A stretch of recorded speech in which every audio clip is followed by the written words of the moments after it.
All right, so let's go ahead and let's start analyzing that circuit from the previous video.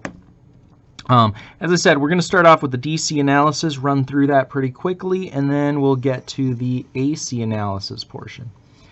So for the DC analysis, first thing we need to do is short out AC voltage sources. So here's our problem we're going to start with. Okay, we have a 10 millivolt source, so pretty small AC source with a 600 ohm output impedance from that source. We have some amplifier which has an associated input impedance as we talked about, but we're going to have to calculate that eventually. It has some gain, which we will have to calculate that eventually, and we'll also have to calculate what the output impedance is. Okay, so this circuit will turn into that generic amplifier model, that behavioral model with that triangle, and we'll reduce that to it. And then we have a 12K ohm load that we're driving. So let's go ahead and do that first step. First step, short out the AC voltage sources. Okay, so effectively remove them.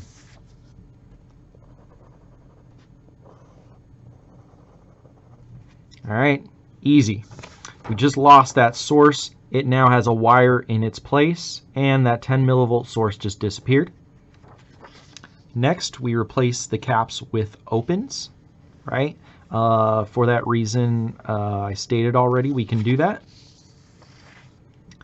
So now this cap, and this cap are replaced with open circuits.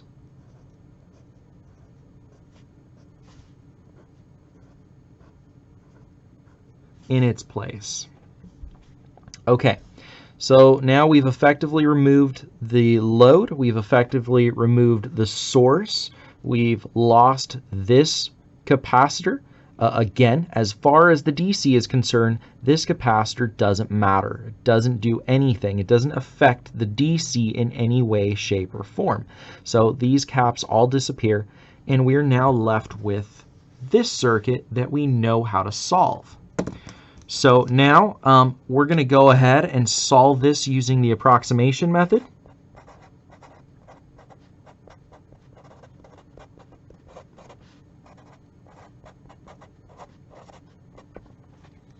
And to do that, first thing we're going to do, as we did previously, we're going to go ahead and solve for V sub B. We're going to solve for the voltage at the base. Well, this is just a voltage divider, and that's just 24 volts. I'm going to run through this a little more quickly, just because in the previous lecture we already solved this. So let's find that voltage. That voltage is going to be VB is equal to 24 volts times 30K divided by 130K plus 30K. What does that end up being equal to? 4.5 volts. Okay. So we know we have 4.5 volts at this point. We're going to lose 0.7 volts from the base to the emitter, right? Because we have that PN junction that's been created inherently in the transistor. We have that 0.7 volt drop. So we just take 4.7 volts, subtract 0.7 volts from that. We get 3.8 volts. Okay, so we have 3.8 volts here. We need to find out what that collector current is. However, we're going to make that assumption that IC is approximately equal to IE. And IE is the current running through the emitter resistor. We have 3.8 volts above it, 0 volts on this side, so we have 3.8 volts across the emitter resistor. So IE is just going to be equal to 3.8 volts divided by 3K. So that ends up being 1.26 milliamps. Okay, now that we know that, we know what IC is going to be equal to. 1.26 milliamps. So we know IC is equal to 1.26 milliamps. The last thing we need to solve for is VCE.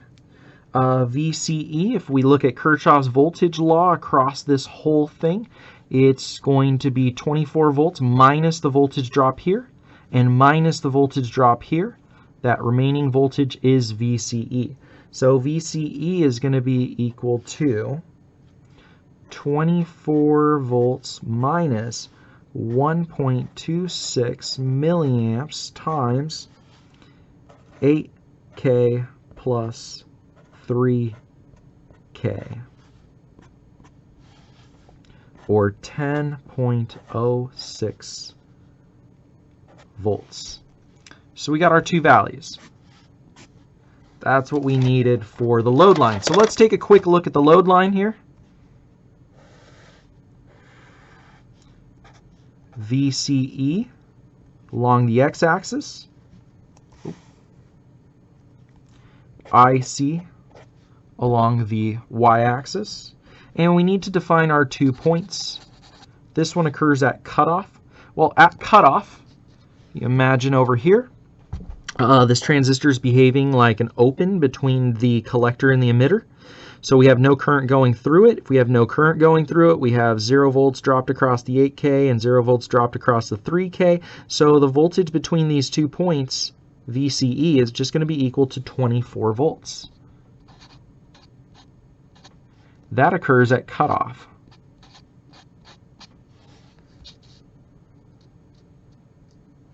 Okay, now we need to go ahead and establish where saturation occurs in the collector current. To do that, if you imagine that this is behaving as closed as possible, then we would have a 0 volt drop between the collector and the emitter. So what's the most possible current that we could have going through RC and RE?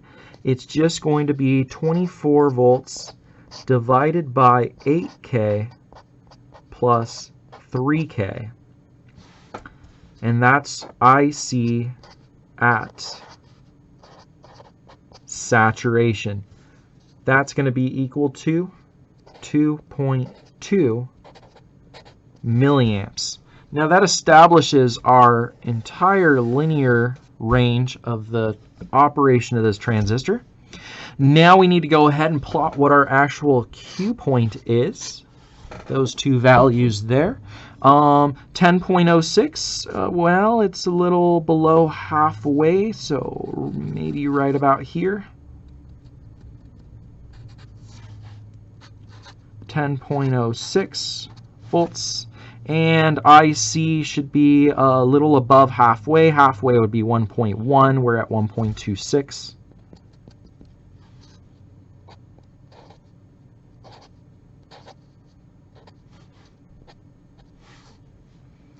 And there we are. Okay, here's our Q point. It's not exactly centered, but it's pretty darn close to being centered. So this is a good circuit. We don't need to optimize the Q point. We don't need to move that DC operating point anywhere. I already picked a circuit and picked values that would cause that to happen. So we now have the DC analysis.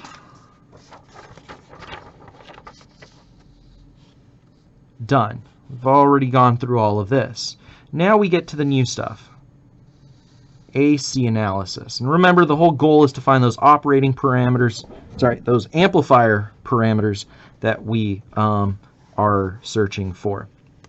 Okay, so now we're going to have to go ahead and start out with a new circuit. And then short out our DC voltages, replace the caps with shorts, etc., etc.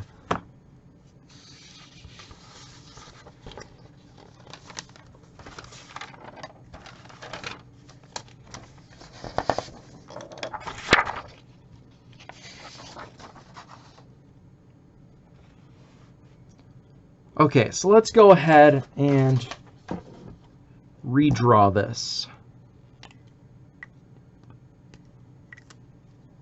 Here, I'll let the magic of video do this for us. All right, well, that was easy. All right, so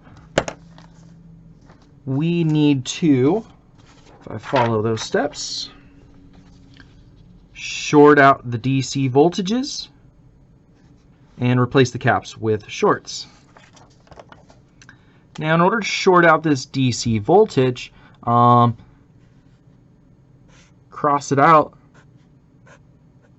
and tie it to ground. Okay, so now the 130K and this 8K collector resistor are now tied to ground. That shorted out the DC voltage. Now we need to treat these caps as though they're closed switches. So I'm just going to short them out. That is the same thing.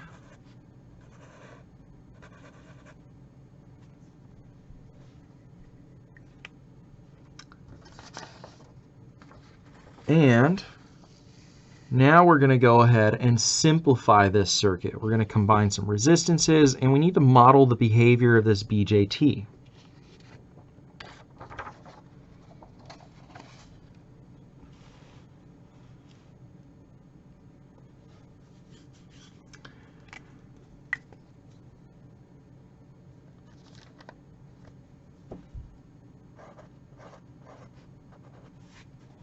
Okay, so what changed here?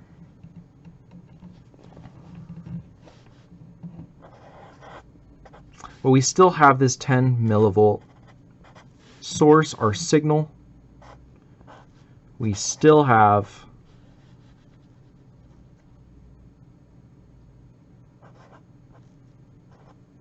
a ZS equal to 600 ohms.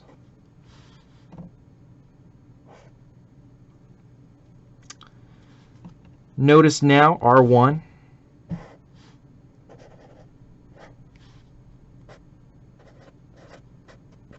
is now tied directly to ground.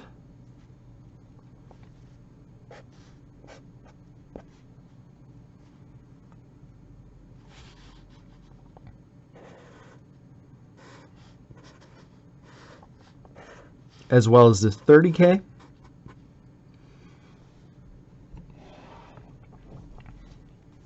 And this point that's along here now goes to the base of our transistor. Now, in place of this transistor, we're going to go ahead and use a model to represent the behavior of the BJT in AC. For right now, I'm going to leave that as a box.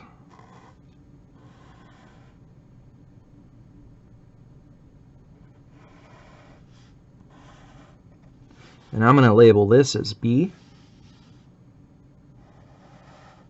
Our emitter is directly tied to ground. Notice over here, the emitter, we now have this short that's around the 3K. So this 3K effectively disappears in the presence of AC. In other words, as far as the AC component of this signal is concerned, this resistor doesn't do anything. So we lost that resistor when this became shorted out.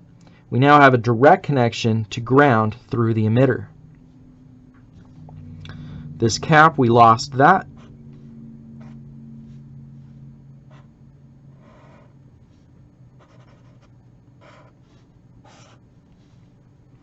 And we're left with our load equal to 12K.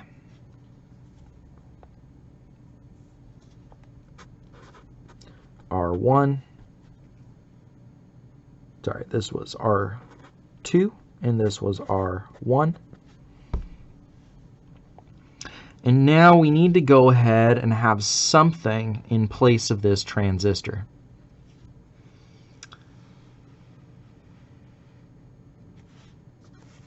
As I mentioned before, we're going to be using what's referred to as the T equivalent model. I'm going to go ahead and draw what that T equivalent model is.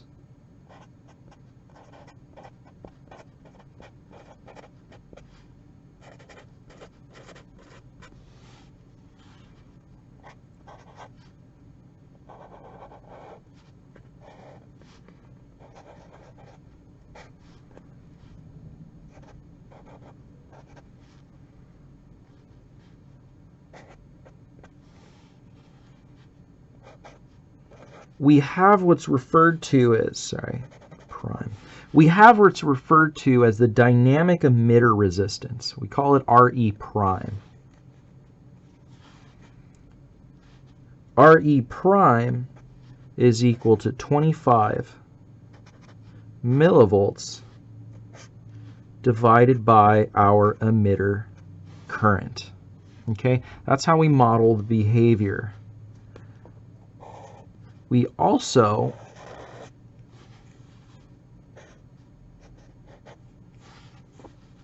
model the current going in to the collector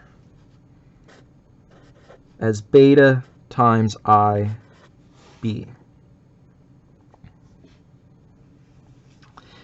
And since we're talking about the AC current here, little I is typically used for AC. Big I is used for DC. So I'll just be going beta times the base current, the AC base current. And this is our T equivalent model.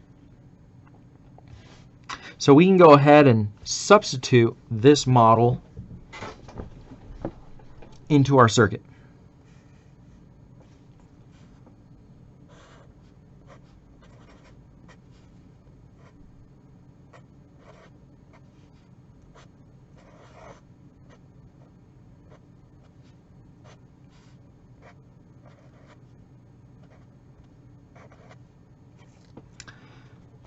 Okay, so for the AC analysis, this is what our circuit reduces to.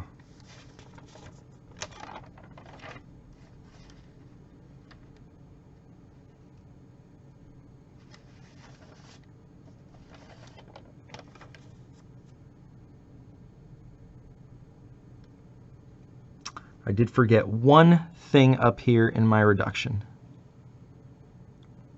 We also have this collector resistance that's equal to 8K. That's connected to the collector, and the other side goes to ground. So as well as having this load on the output, we also had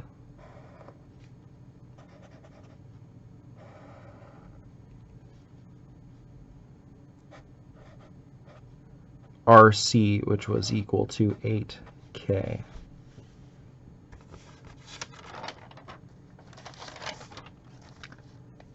Okay, perfect. So now we can start working on this circuit to extract the useful information we want. We need to get the gain,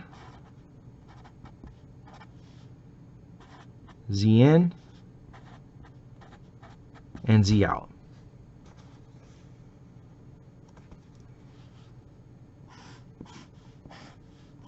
Once we get those three, then we can plug that into our model representation for the whole thing. So I'm going to go ahead and clean this up a little bit, and we will calculate these important three values. Okay. Okay, so I've gone ahead and redrawn that.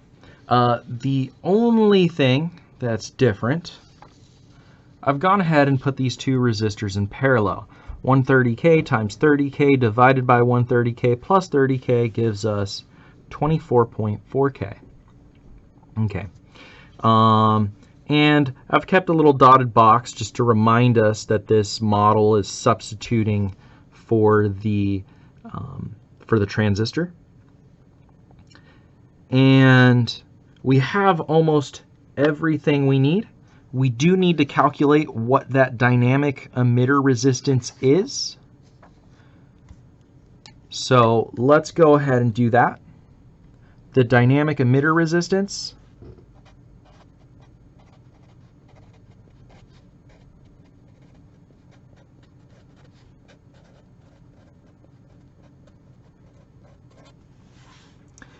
RE prime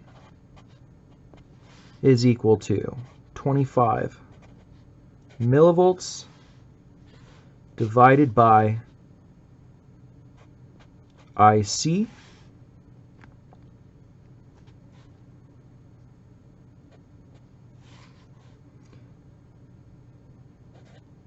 (26 millivolts) divided by, now where does this IC come from? Well, it came from our DC analysis. So our DC analysis gave us a value of 1.26 milliamps.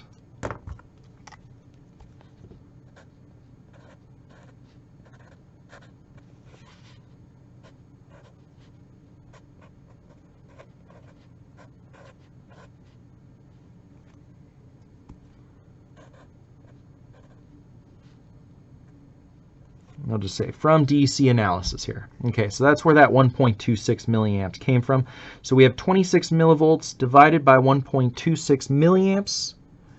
So our dynamic emitter resistance should be equal to 20.63 ohms. Okay, so we have 20.63 ohms there. Okay.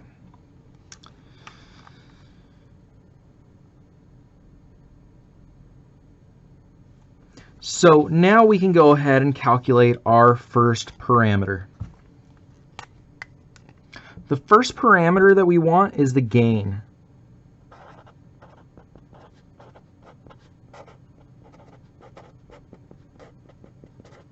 We want to know how much bigger is this amplifier going to take our small signal, make it larger by. And as I mentioned,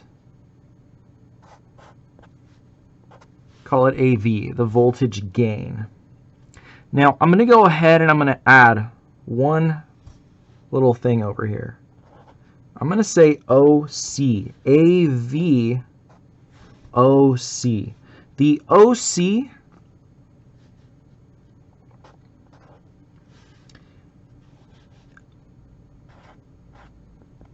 is for open circuit. Obviously, when we attach a load to this, it's going to change what our gain looks like. But for the sake of finding the amplifier parameter, the gain, we're going to find it or solve for it, not including the load over here. So again, let's go ahead and keep things in perspective. We have a source, we have an amplifier, and we have a load.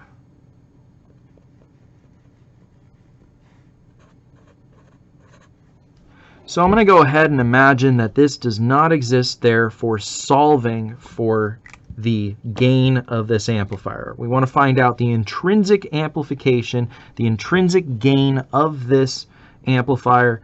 And to do that,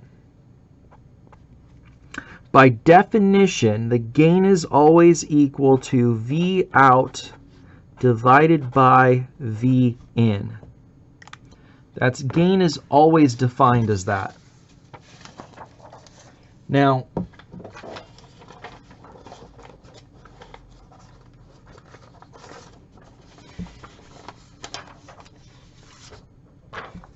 if I go back to my perfect world example, you can see that with 1 volt in and times 5 for the gain, we get 5 volts out. So if I take 5 volts divided by 1 volt, we get the gain of 5. That's all we're saying with that.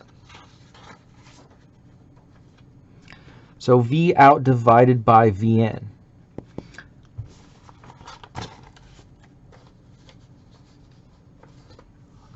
So now what we need to do is we need to find out what V out is. Well, where is V out?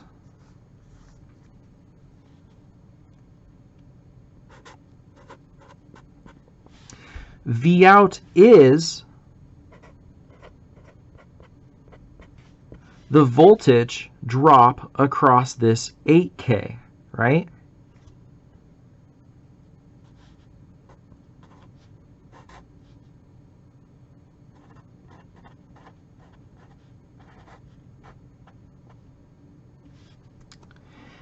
And we need to know the current going through it. If I have the current going through this 8K and I know that the resistance is 8K, I can calculate what V out is.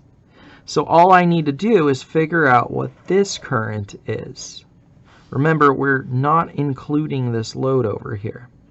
Like I said, we're trying to find the open circuit gain. Now, this current, if you notice, imagine that's not connected there, it's given to us by the T equivalent model. The T equivalent model gives us a way to find out that current. This is IC.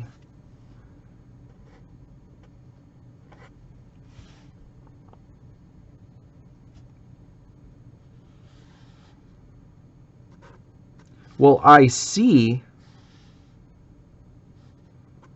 is equal to beta times IB.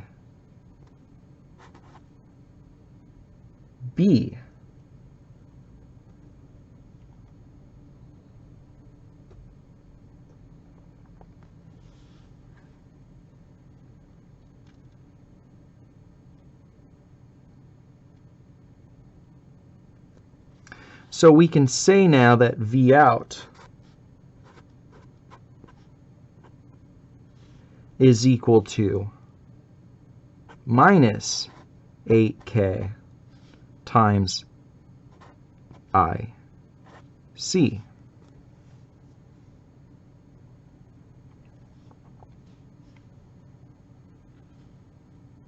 Now, the reason that minus sign snuck in there is because notice I have the current going away from ground. We always take this to be 0 volts for ground. So whenever I draw an arrow, I say the real current goes from a higher voltage to a lower voltage. But in this case, I drew this arrow so that it was the same direction as my model. And that actually has us assuming that 0 volts is higher. So that minus sign is in there to compensate for that. So now we have an expression, just Ohm's law over here, for what V out is. Now we need to do the same thing for V in.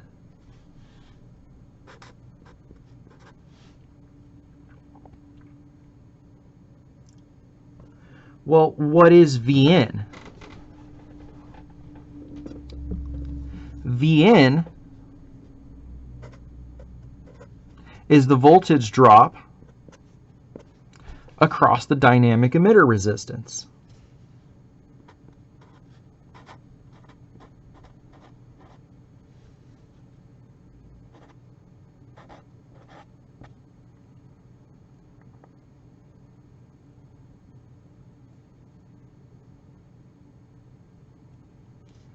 And what's the current that's going through the dynamic emitter resistance?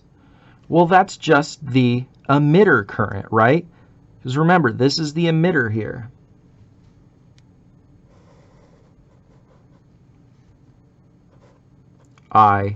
IE.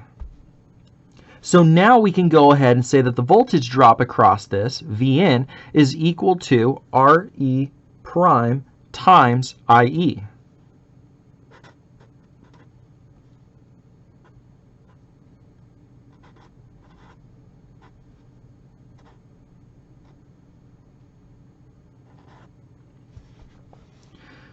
We already solved for what the dynamic emitter resistance is, so it's just 20.63 times IE.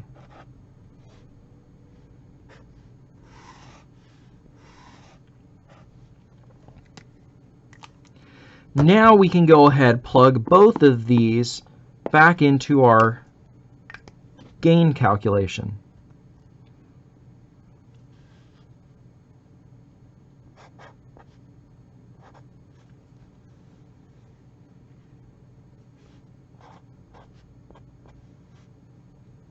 Well, it's minus 8K times IC divided by 20.63 times IE.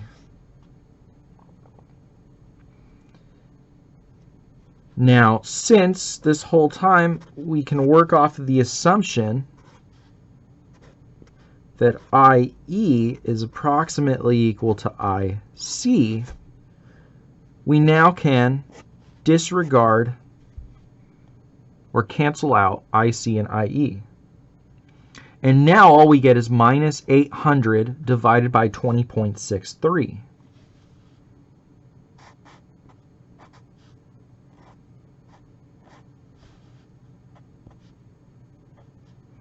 That equals minus 387.8.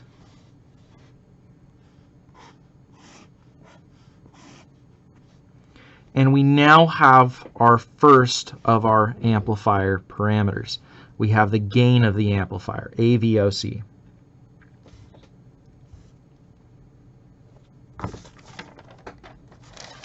Okay, next up, we need to find Z in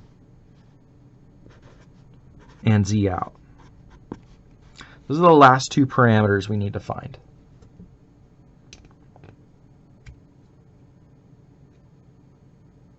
Now, I'll go ahead and I'll start with Z out. Z out's actually the easier one to solve.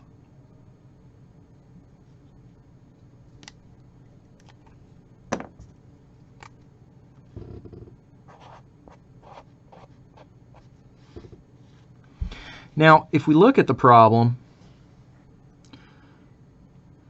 check out the output and look at the resistance on the output. Turns out it's just RC. This 8K resistor. So Z out is just equal to 8K.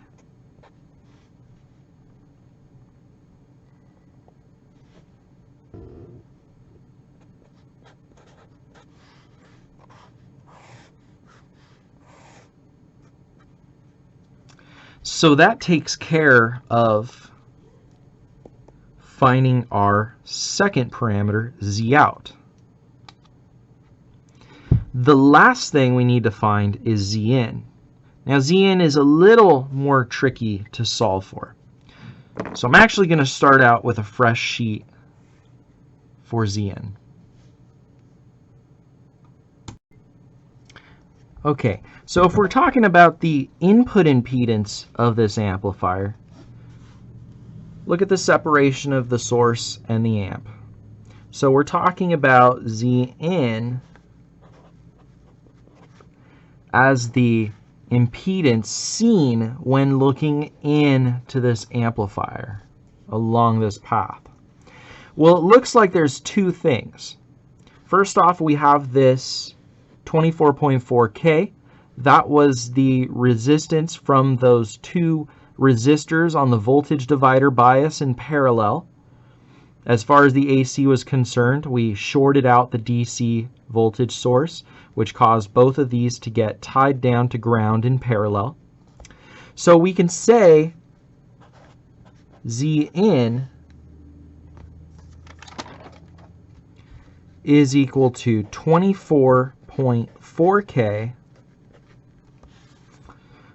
but there's more to the story than just that 24.4K. We also have the impedance seen looking into this transistor. Now, I'm going to go ahead and call that Z in Q. So it's this 24.4K ohm resistor in parallel with Z in Q. Now, it's a little hard to just calculate that, so let's break that down into what ZNQ is. ZNQ is going to be equal to Vn divided by In. Now, In is just the base current.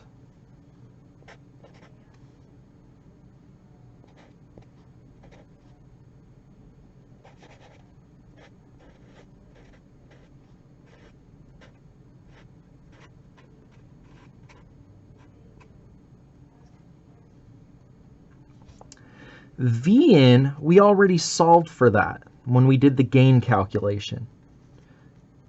It was that dynamic emitter resistance 20.63 times IE, and In just being the base current, IB.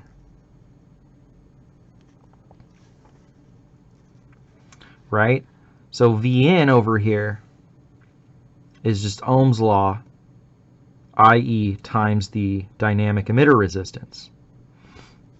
In is the current going into the transistor, which we found as just being IB.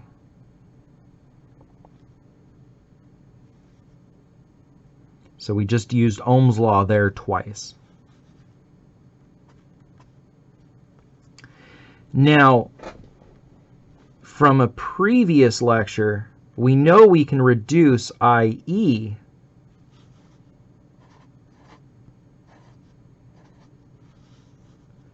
to be beta plus 1 times IB. You can go back in a previous video to see how that's done. And the whole thing is divided by IB. So the cool thing here now is Z and Q, we can actually cancel out the IBs.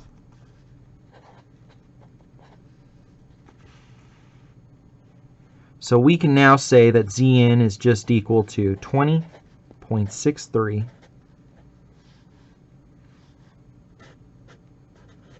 times beta plus 1.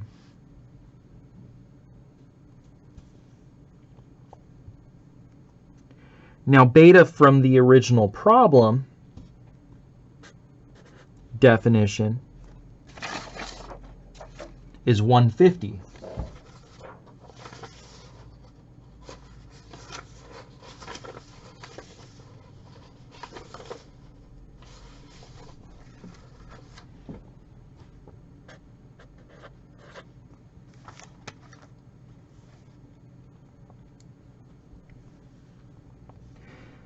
So now we can go ahead and put this back into our, oh, sorry, I wrote, this is Z and Q. So now we can go ahead and say Zn is equal to 24.4K in parallel with 20.63 times 151.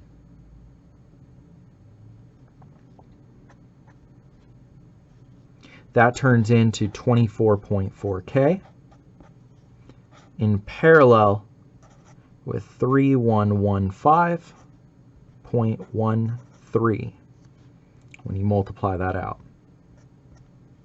And that means Zn is equal to 2.762K.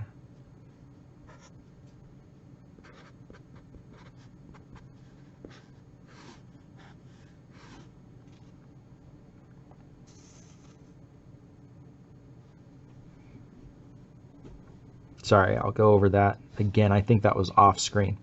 So 24.4K in parallel with 20.63 times 151. Multiply that out. You get 3.1K in parallel with 24.4K. 24.4K times 3.1K divided by both of these added together, and you get 2.762K. Okay, so now we have our three parameters for this circuit.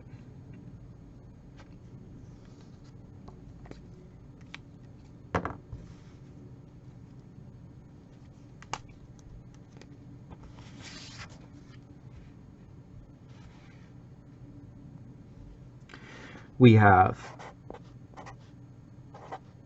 our open circuit gain, which was equal to minus 387.8. We have our Z in, which is equal to 2.762K, and we have Z out, which we found as being 8K.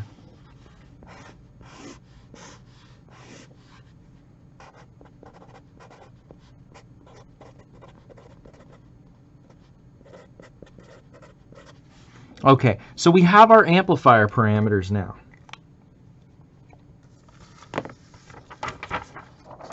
So now we can go ahead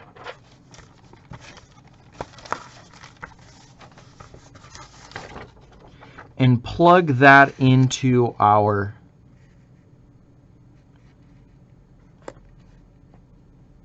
amplifier model.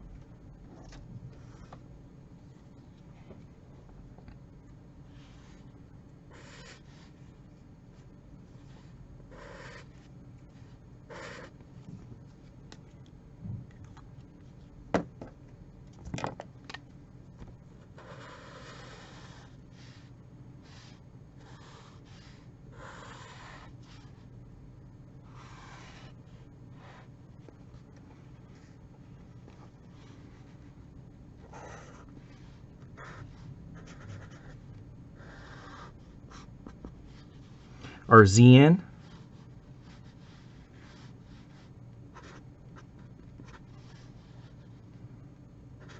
$2.262K.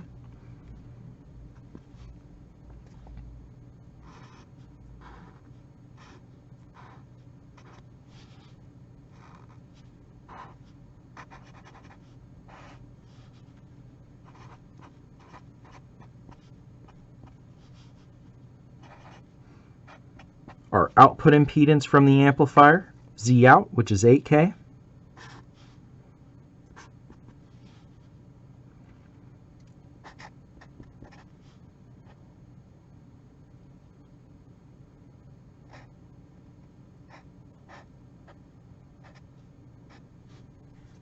And our AC voltage source here,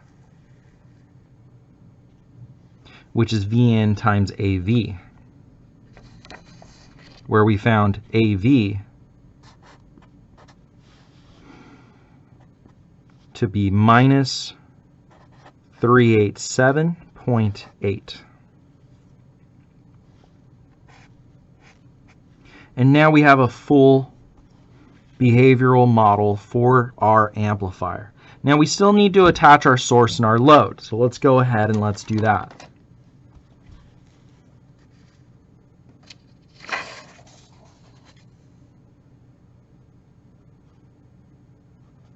Our source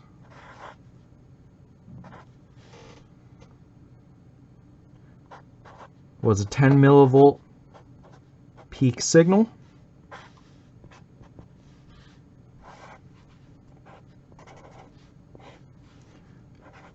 Through a ZS equal to 600 ohms.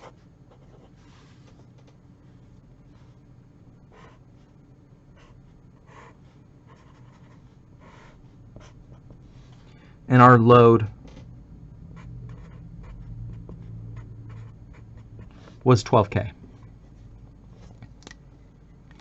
Okay, now we can go ahead and solve this as I showed in the previous video. we need to find how V in was affected by the impedances, and then we can solve for V out. Okay, so let's find V in first. V in, we're just going to go ahead and use the voltage divider equation. 10 millivolts peak in times Z, or I should say R2 if you're looking at the voltage divider equation, but that ends up being Z in.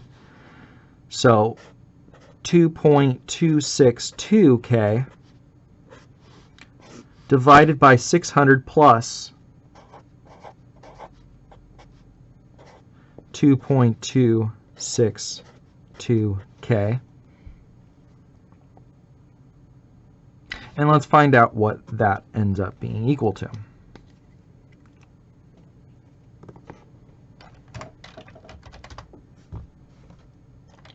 So I'll do 0.010 times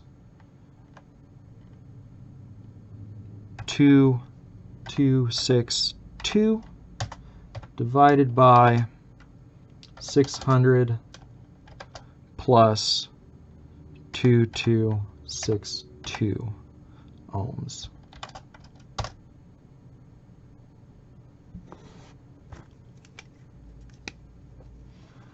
Looks like we get 0.0079.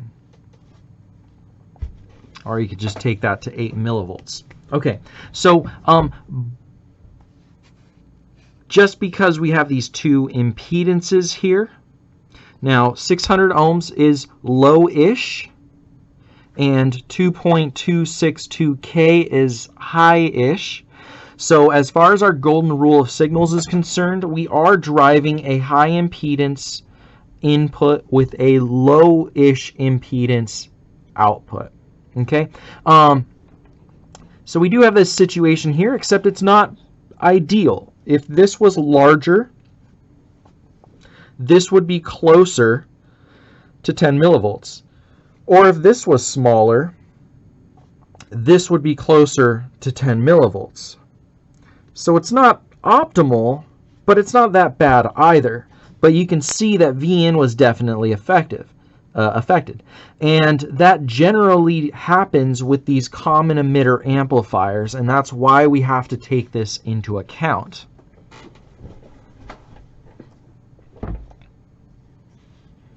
Now let's go ahead and let's calculate what the gain is going to do, or in other words, what the voltage is at that point.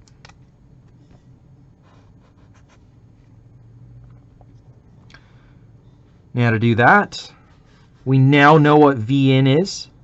That was in volts. So we now have 0.0079 volts times our gain minus 387.8.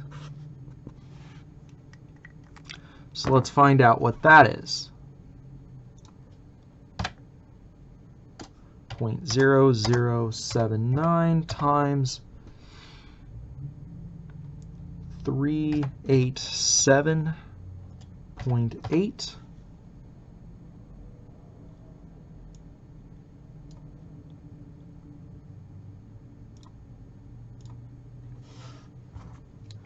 We get minus 3.064. Just leave that there. Okay, so it looks like we're getting a minus voltage out. That is definitely much larger than the input voltage. Now keep in mind, this minus symbol comes because one of the main characteristics of a common emitter amplifier is that when your input goes high, your output goes low. And if you go back 2 lectures on the amplification, on the amplifier, 2 lectures ago, I went over that relationship of how an increasing base current causes the voltage between the collector and the emitter to go down. So the output is inverted from the input. So that's all that minus symbol refers to. And that goes all the way back to how we calculated the gain. And because we took that current as going up, we ended up getting that negative sign in there. So that makes sense. So we now have minus 3.064 volts being generated by this AC voltage source inside of our generic amplifier model. Now, obviously, I'm not saying we have a voltage source inside of our amplifier, but for the sake of modeling the behavior, we use this to represent the amplified voltage. And like I said, this isn't a real circuit. This is just a stand-in for the original common emitter amplifier. And it does make it easier for us to calculate what Vout is. Okay, so now we're on to the last thing. We need to figure out what Vout is equal to. Well, Vout is just going to be another voltage divider, with R2 being the load, R1 being the output impedance from the amplifier, and the voltage input being what we just calculated. So Vout ends up being equal to minus 3.064 times our load, 12K, divided by 8K plus 12K.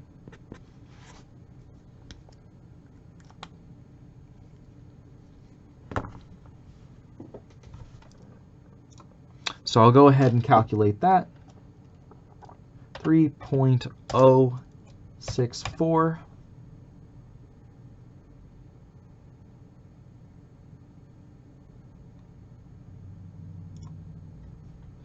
times 12,000 divided by 20K.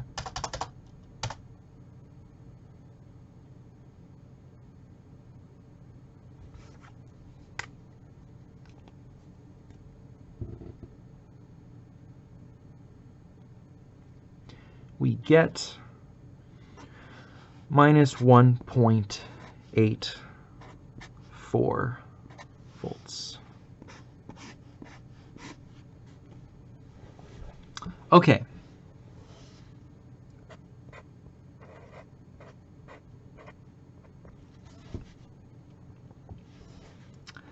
So at the end of the day,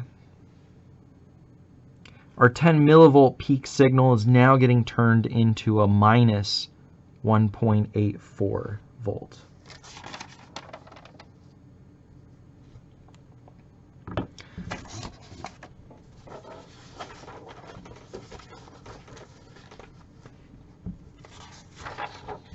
So what does that look like?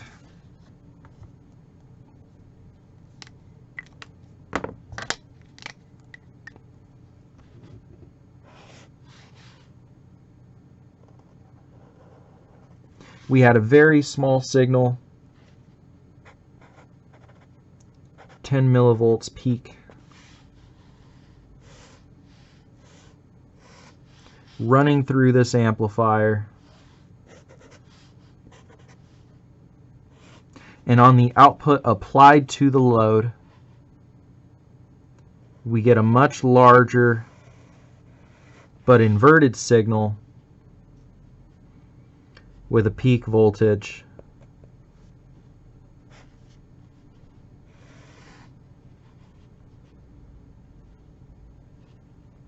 of 1.84.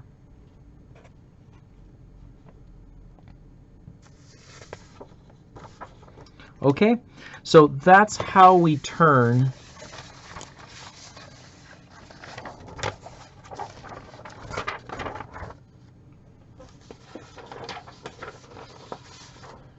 our original common emitter amplifier into something that we can calculate. Now, I should say this process doesn't just apply to common emitter amplifiers. There are many other types of amplifiers that you can create, and you step through the same exact sequence. The things change slightly while you're doing it. There are different variations of common emitter amplifiers. Common emitter amplifiers are one of the most ubiquitous because they are fairly simple to implement and they're incredibly useful. But in this class, I only teach one version of this BJT amplifier. There's so many other things to cover that are relevant to computer engineers. So you could create an entire class on transistor amplifiers, and I'm sure it'd be a good class, but that's not the class for us, right? So, the takeaway,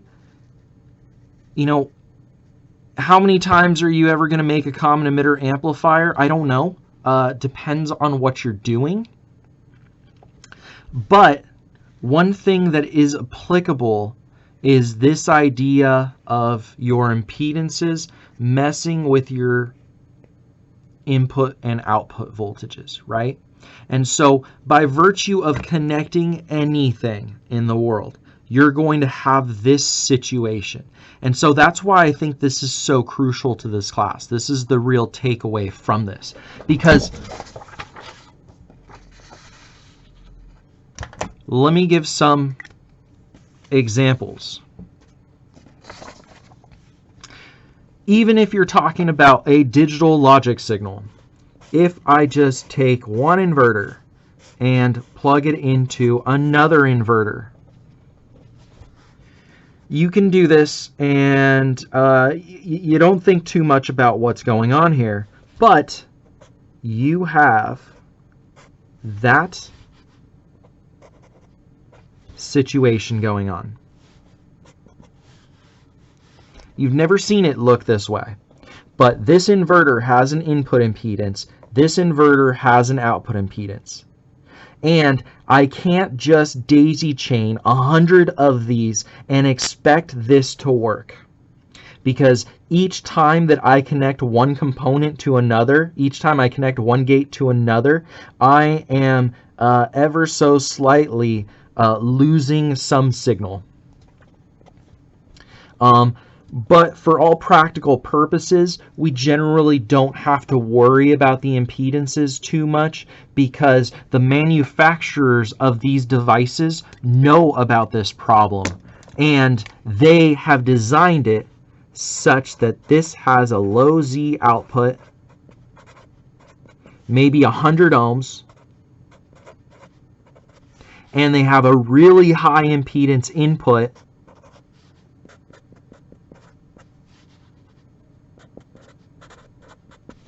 maybe 1 mega ohm. And if you look up the manufacturer data sheet for any of these gates, you're going to see that they're already creating this situation so that you're not destroying your signal, right? Because the whole purpose of having gates is to connect gates to each other. So there's no way that they would ever make a gate that has a low impedance input and a high impedance output. It would be disastrous. You would never sell any of those components, right?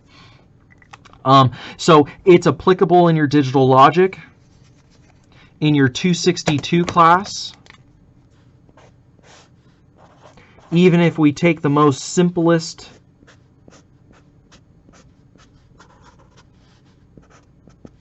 circuit, your 8051 is driving an LED. Well, guess what? This circuit, let me put a resistor in there. This circuit has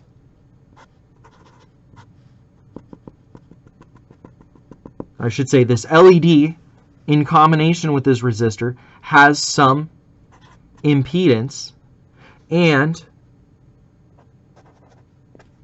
your 8051 has some output impedance.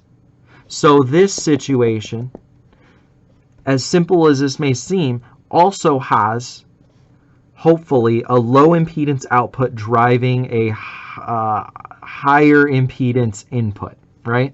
And in fact, this is why this ends up being kind of a problem, right? And in fact, I told you before, you can't, you shouldn't try to source greater than about 1 milliamp, right? Because the 8051 can't do it. Well, one of the reasons it can't do it is because this output is not sufficiently low enough impedance to drive this also low-ish impedance circuit outside here. So this ends up being a problem.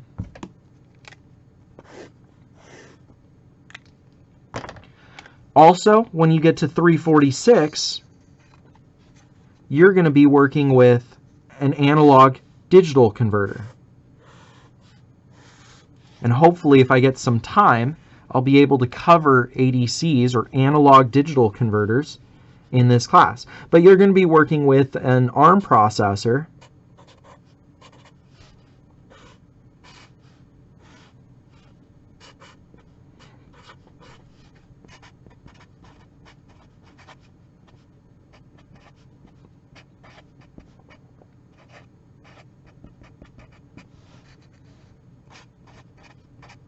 and one of the peripherals that's provided for you inside of these modern day microcontrollers, which really can do quite a lot,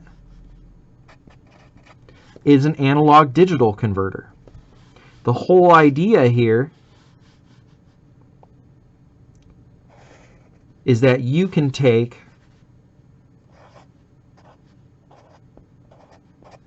some continuous signal, not a digital signal, a signal that's 0.1 volts, 0.2 volts, 0.334 volts, etc., and you turn it into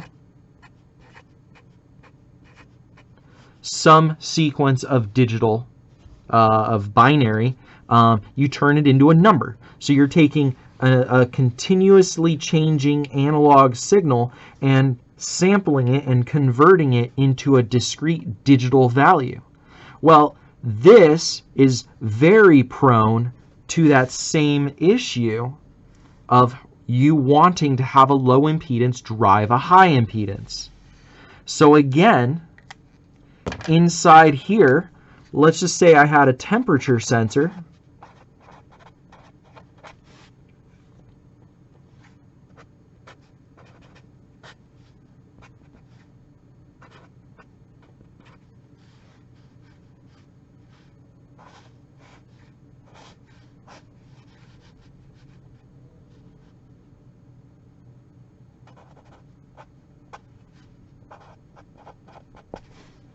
Again, I have some Z out in combination with a Z in of my analog digital converter. So again, you run into this problem. And in fact, this situation, I've had students come to my office before to ask me because they were expecting to get a certain value out here. You put in 1 volt, you expect to get a certain discrete digital value out from it. And they come to my office and they go ahead and ask me, hey, what's the deal? We're not getting what we're expecting to. And I look at their circuit and I already kind of know what the answer is. And I ask them and I go, well, what do you think about the impedances? And go, you think that's the problem? I know that's the problem, right? So by virtue of just connecting a temperature sensor to a microcontroller's analog input, you are going to have an affected voltage here. So this is why I say that this is so hugely important, because it teaches us how signals are affected a little more deeply than just connecting a wire to another wire and expecting things to work. As engineers, we just don't operate off that way. We don't expect things to work just because we hook it up and it's supposed to work. We have to have that deeper understanding of how these two things affect each other when they're connected. And in this situation, we have two of those, right? Our source connected to the input is one affected situation, and our output connected to the input of our load is another another affected situation. Okay, so I'm gonna leave on that note. Hopefully this lecture kind of opens your eyes a little bit to how we connect things, and one more thing that throws a monkey wrench into our plans, right? Impedances can foil our plans, and like I said earlier, this is something that has bit me several times at work, where you think you are driving a high impedance with a low impedance output, and it turns out to not be the case. Sometimes, actually many times, things end up being medium impedance, not high or low. And if you connect, and if you have that medium impedance connected to another impedance, you start running into these issues. Okay, so all right, take care everyone, and I'll see you again in the next video.